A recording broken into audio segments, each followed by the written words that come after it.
Silakan, ada yang mau ditanyakan, Bang? Nggak ada yang nanya tentang agama sih. Kakak dulu deh, gimana pendapat kakak tentang Quran? Quran nggak lebih dari dongeng.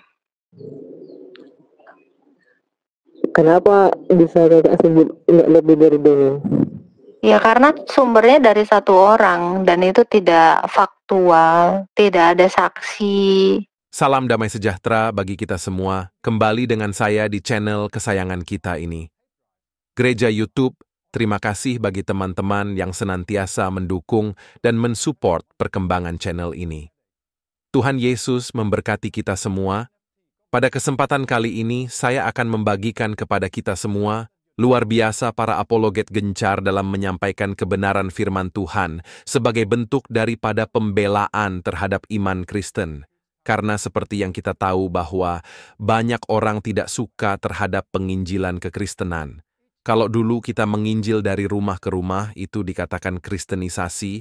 Lalu kemudian kalau kita berbagi pun dikatakan kristenisasi oleh karena Indomie. Sekarang adalah penginjilan melalui media sosial itu sangat-sangat dipermudah, namun juga tidak berhenti iblis untuk bekerja mencoba untuk menghapus akun-akun para apologet yang memberitakan Injil.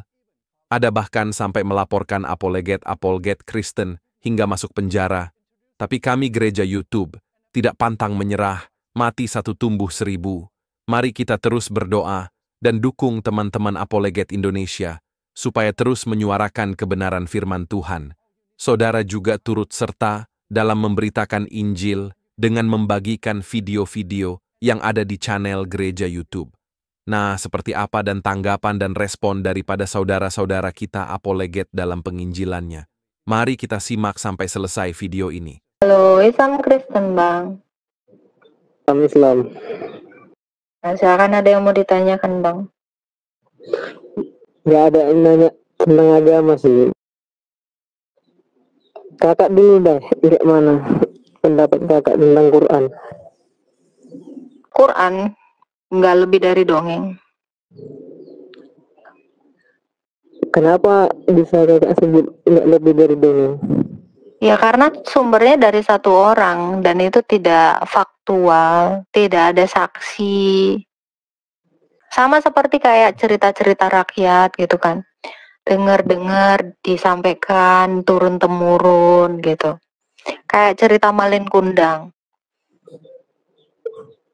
Nah itu nggak ada saksinya, nggak ada juga narasi-narasi yang bersejarah yang mendukung itu gitu. Kayak kisah-kisah Cinderella gitu. Itu kan cuman cerita yang dipercaya gitu. Memang memiliki kayak pesan-pesan moral, tapi itu bukan kebenaran gitu. Coba kakak spill dong Quran yang menurut kakak itu dongeng. Yang pertama, Isa diserupakan dongeng. Terus Fir'aun yang disebut muslim dongeng. Di mana Fir'aun disebut muslim? Surah Yunus 90. Sehingga ketika Fir'aun hampir tenggelam, dia berkata, aku percaya bahwa tiada Tuhan, melainkan Tuhan yang dipercaya Bani Israel, dan aku termasuk orang-orang muslim. Apakah benar Fir'aun itu muslim? Kami jadikan Bani Israel bisa melintasi laut, lalu Fir'aun dan bala tentaranya mengikuti mereka untuk menganiaya dan menindas sehingga ketika Fir'aun hampir mati tenggelam, dia berkata, aku percaya bahwa tidak ada Tuhan yang berkuasa dan berhak disembah selain Tuhan yang telah dipercayai oleh Bani Israel, dan termasuk aku orang-orang muslim yang berserah diri kepadanya. Itu maksudnya Fir'aun itu ketika dia mau tenggelam, dia baru mau menyadari kalau itu Allah ada, dan dia mau istilahnya mau tobat gitu kan. Bukan ketika dia hidup dia itu Islam, tapi ketika dia udah menerima adab yang diberikan kepada Allah, baru dia mau menyadari. Tapi itu udah nggak bisa. Yang saya pertanyakan bukan itu. Taurat Musa itu tidak pernah mengatakan Firaun itu demikian. Sementara kenapa Muhammad menerangkan hal yang demikian? Itu makanya saya bilang ini lawak-lawak kayak dongeng gitu. Coba kamu bisa baca Tauratnya Musa. Firaun itu tidak pernah mengimani Tuhannya Bani Israel. Kenapa di dalam Quranmu seperti ini? Itu baru satu.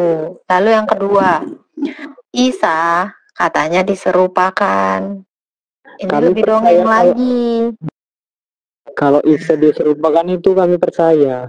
Karena yang dinaikkan ketika Yesus itu diangkat, nah, dia digantikan sama Yudas.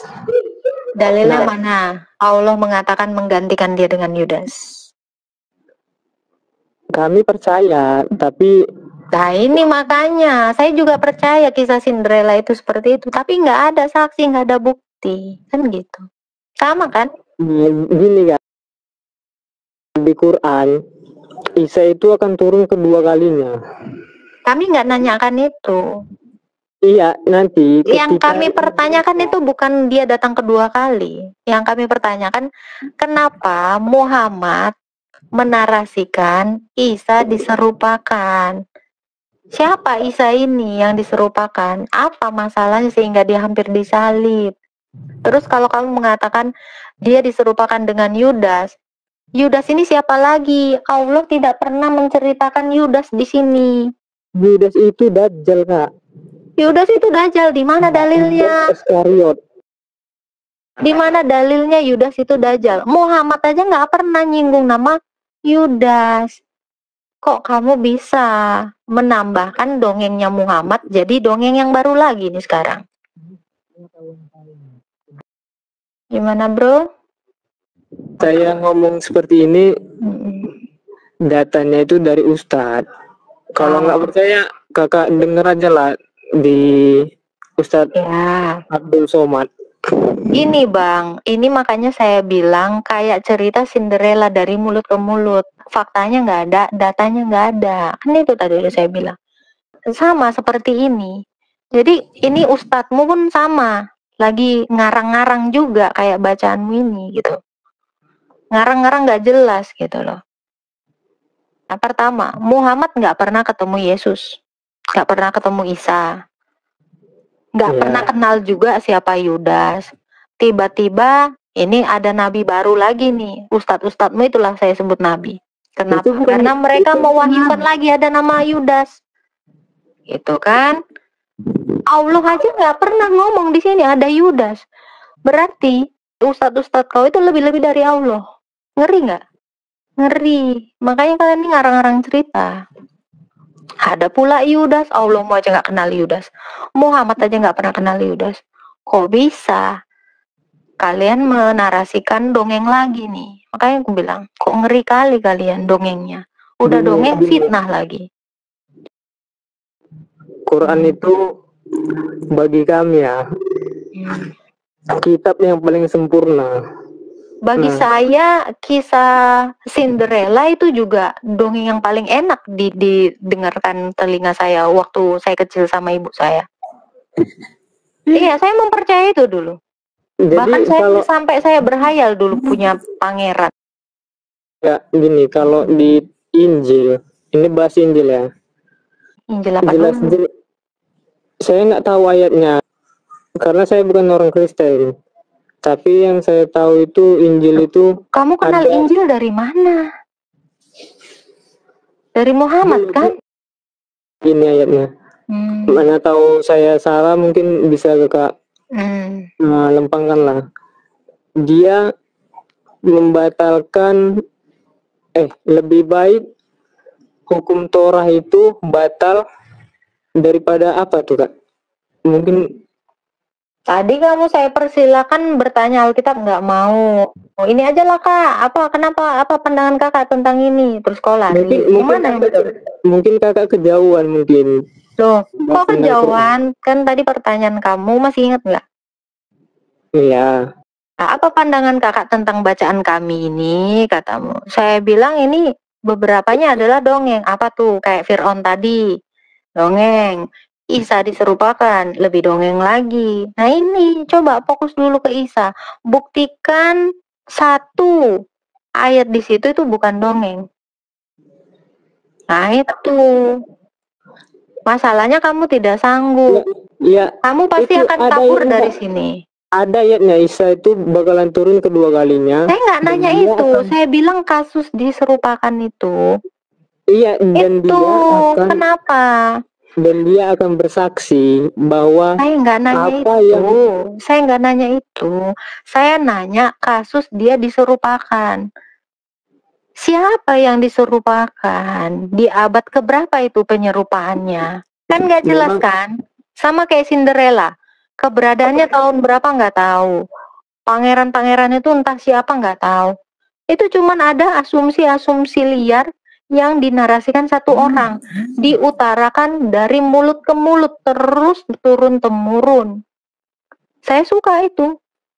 Bahkan saya suka banget dengar dongeng itu. Waktu saya kecil, tidur. Itu memang saya impikan itu ketika besar nanti. Pokoknya aku jadi princess, ketemu pangeran berkuda. Nggak taunya, hidup nggak seindah dongeng. Nah ini sama seperti kayak iman kamu ini. Nggak lebih dari dongeng. Kalian itu lagi didongengin, nanti kalian dapat bidadari di surga, entah apa-apa ceritanya. Tapi nggak jelas kan sumbernya dari mana. Iya dong. Bener kan? Makanya saya bilang, enak di telinga tuh indah banget. Bikin tidur, berharap terus. Tiap hari makan banyak supaya apa, cepat gede ketemu pangeran. Tiap hari kalian sholat supaya apa, nanti dapat bidadari. Tapi itu kan belum fakta. Enak emang. Cinderella itu juga ada pesan-pesan moralnya gitu loh. Ada hal baik yang bisa ditangkap. Tapi itu nggak ada artinya. Kosong. Kalau kakak mau fakta dari ajaran Islam tentang surga itu ada, yang masuk surga itu dapat bidadari, ada sungai yang mengalir di bawahnya, kakak mati dulu. Ya udah, satu orang yang keluar dari neraka yang beragama Islam siapa? Gak ada, makanya saya bilang dongeng. Tetapi imannya orang Kristen, ada yang udah bangkit dari mati, siapa? Lazarus. Ada orang yang sudah bangkit dari mati, siapa? Yesus. Maka saya percaya sorga yang diberitakan Yesus itu tidak ada 72 bidadari. Karena yang udah keluar dari kematian itu nggak pernah menarasikan ada bidadari. Kamu mau itu kan Zaki? Ya mati dulu, udah. Yesus udah buktiin.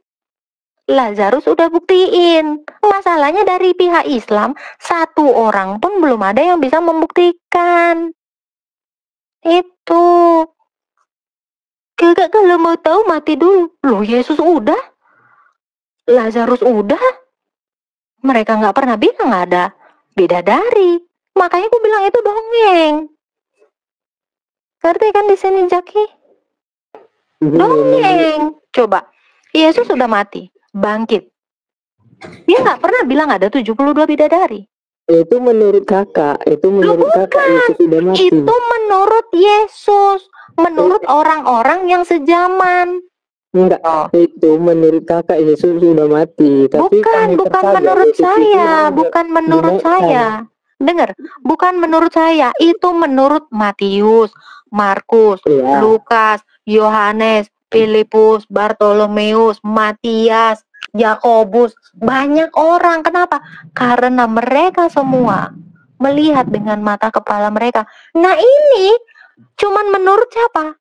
Isapan jempol satu orang pria Arab yang menikahi anak mantunya sendiri, bekas istri anaknya, Zainab. Ini cuma narasi satu pria Arab yang menikahi Aisyah 6 tahun dan menggaulinya 9 tahun. Ini cuma narasi satu pria Arab yang mukanya asam ketika bertemu dengan Abdullah bin Umi Maktum di Abasa ayat 1. Mukanya asam. Saya nggak percaya narasi satu orang yang kelakuan yang menjilei, kalau saya bilang. Saya lebih percaya sama rasul-rasul itu. Dan mereka hidupnya kudus. Mereka bahkan tidak pernah menggauli budak di ranjang istrinya sendiri. Rasul Yohanes bahkan tidak pernah menikahi bocil. Bahkan Rasul Yohanes juga tidak pernah kesurupan setan. Nah itu, saya lebih percaya sama orang-orang yang sejaman. Bayangin, semua rasul itu tinggal sama Yesus, memetik gandum bareng-bareng loh. Ini jelas orang-orangnya diberi makan oleh Yesus bareng-bareng. Nah ini satu orang yang nggak jelas ini, yang jaraknya 600 tahun, kenal juga enggak dia.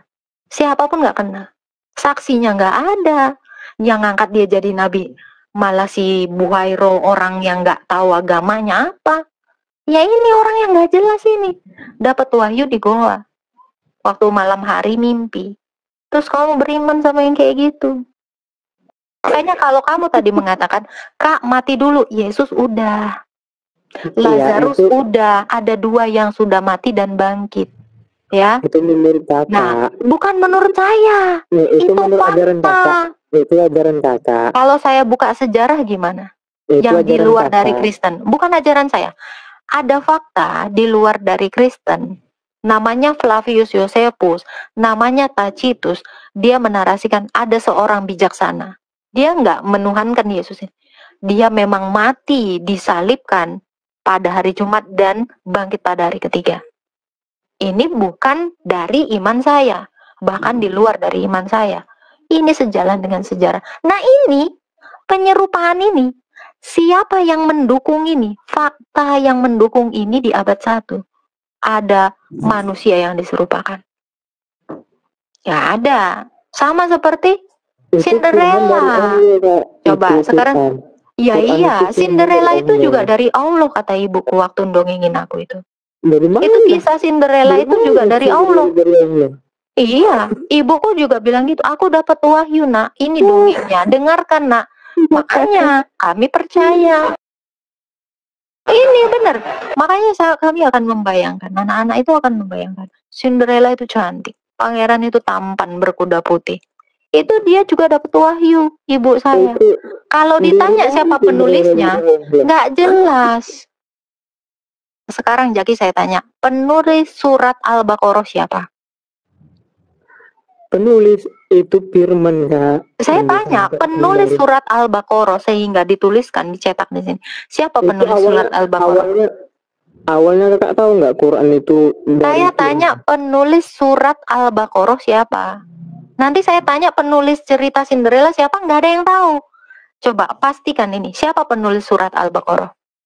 Jangan sampai kayak Cinderella loh kisahnya. Coba, siapa penulisnya? Al-Baqarah. Surah Al-Baqarah itu ditulis siapa? Jangan kayak Cinderella loh, nggak ada penulisnya. Apakah sapi betina? Penulisnya orang-orang yang hafal Quran. Sebutin namanya. Nggak akan tahu, sampai botak sariawan pun kamu nggak akan temukan ini jawabannya ini. Kenapa? Karena Quran yang di zaman Muhammad aja, manuskripnya sampai sekarang ini nggak ada yang tahu. Ini baru keluaran Kairo 1924. Quran di zamannya Muhammad, bahkan di zaman para sahabatnya, nggak ada. Kita nggak akan pernah tahu itu. Bagaimana bentukannya, bagaimana mushafnya, gimana? Sama dong kayak kisah Cinderella. Kisah Cinderella itu banyak di cerita-cerita buku-buku anak SD, di buku-buku cerita dongeng-dongeng itu banyak. Tapi asal usulnya dari mana diselidiki? Gak tahu. Pokoknya ada aja di Gramedia. Sama kayak ini. Ini juga ada aja di Gramedia. Dari mana nggak tahu. Oke. Mau sholat dulu Kak ya? Oke, siap. Selamat sholat ya. Nah, teman-teman gereja YouTube, bagaimana pendapat dan tanggapan saudara? setelah menyaksikan video ini. Oleh karenanya, silakan berkomentar di kolom komentar. Berharap komentar saudara adalah komentar yang membangun, komentar yang positif, yang baik, serta komentar-komentar yang mengedukasi kita semua, atau tuliskan di kolom komentar Tuhan Yesus dahsyat, Tuhan Yesus maha besar. Itulah tadi video yang bisa saya bagikan. Kalau saudara suka, jangan lupa bagikan ke media sosial saudara. Berikan tanggapan teman-teman yang menonton video ini bagaimana? Boleh berikan pendapat kalian di kolom komentar. Atau teman-teman gak usah repot-repot, cukup tuliskan di kolom komentar Tuhan Yesus baik, atau Tuhan Yesus dahsyat, atau Tuhan Yesus juru selamat manusia di kolom komentar. Itu adalah bagian doa saudara untuk kami, dan para pendengar selanjutnya yang menonton video ini. Mana tahu mereka membaca komentar kalian, hatinya terketuk, dan Tuhan Roh Kudus langsung menjamah mereka. Terima kasih saudara. Jangan lupa klik tombol subscribe dan bagikan video ini. Tuhan Yesus memberkati kita semua. Sampai jumpa di video berikutnya. Shalom saudara, generasi muda FKPPI, saudara yang mau mendukung pelayanan misi kami untuk terus bisa mengumandangkan penginjilan generasi muda Forum Komunikasi Pelayanan Penginjil Indonesia. Bisa melalui Bank BRI 042 10 10 048 705 60. Atas nama Generasi Muda FKPPI, Forum Komunikasi Pelayanan Penginjil Indonesia. Dan bisa melalui kris ini, silakan scan barcode kris ini melalui mobile banking saudara.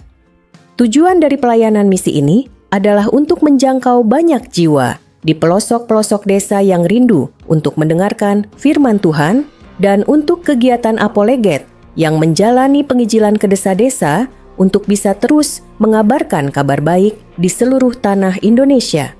Selain melalui media sosial YouTube, kita tetap terus bisa menyuarakan kabar baik secara offline. Boleh dukung asosiasi ini melalui rekening ini dan bisa melalui kris mobile banking ini. Dengan cara scan barcode kris ini di mobile banking saudara.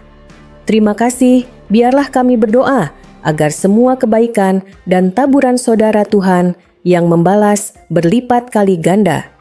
Tuhan Yesus memberkati saudara